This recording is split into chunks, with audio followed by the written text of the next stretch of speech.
ಎಐಎಡಿಎಂಕೆ ಸಂಯೋಜಕ ಮತ್ತು ತಮಿಳುನಾಡು ಮಾಜಿ ಮುಖ್ಯಮಂತ್ರಿ ಒ ಪನ್ನೀರ್ ಸೆಲ್ವಂ ಮೇಲೆ ಗುರುವಾರ ನಡೆದ ಪಕ್ಷದ ಸಾಮಾನ್ಯ ಸಮಿತಿ ಸಭೆಯಲ್ಲಿ ಬಾಟಲಿಗಳನ್ನು ಎಸೆಯಲಾಗಿದೆ. ಶ್ರೀವಾರು ವೆಂಕಟಾಚಲಪತಿ ಪ್ಯಾಲೇಸ್ನಲ್ಲಿ ನಡೆದ ಸಭೆಯಲ್ಲಿ ಈ ಘಟನೆ ನಡೆದಿದೆ. ಪನ್ನೀರ್ ಸೆಲ್ವಂ ಬೆಂಬಲಿಗರೊಂದಿಗೆ ಪ್ರತಿಭಟನೆ ನಡೆಸಿ ಸಭೆಯಿಂದ ಅರ್ಧದಲ್ಲೇ ಹೊರ ನಡೆದಿದ್ದಾರೆ.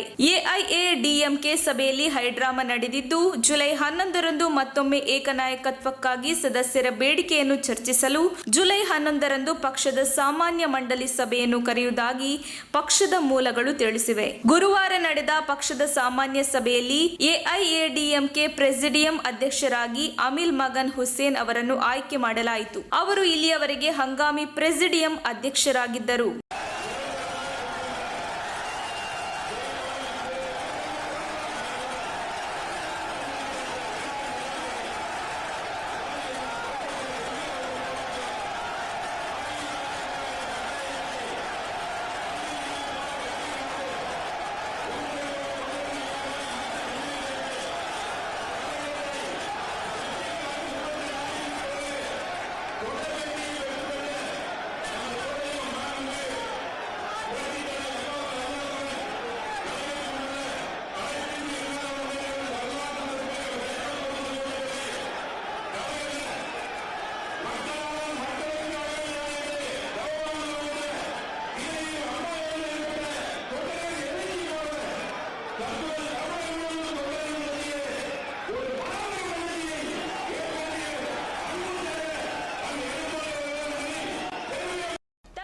ಬೇಕಾಗಿದ್ದಾರೆ. ತುಮಕೂರಿನ ಹೆಸರಾಂತ ಕಂಪನಿಯಲ್ಲಿ ಗುತ್ತಿಗೆ ಕಾರ್ಮಿಕರಾಗಿ ಕೆಲಸ ಮಾಡಲು ಯುವಕರು ಬೇಕಾಗಿದ್ದಾರೆ.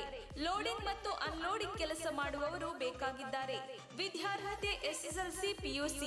ನೇರ ಸಂದರ್ಶನ ಇರುತ್ತದೆ. ESI ಮತ್ತು PF ಸೌಲಭ್ಯ ಕೂಡ ಇರುತ್ತದೆ. ಆಸಕ್ತರು ಕೂಡಲೇ ಸಂಪರ್ಕಿಸಿ. ನವೀನ್ GL. Mobile number 9743103968.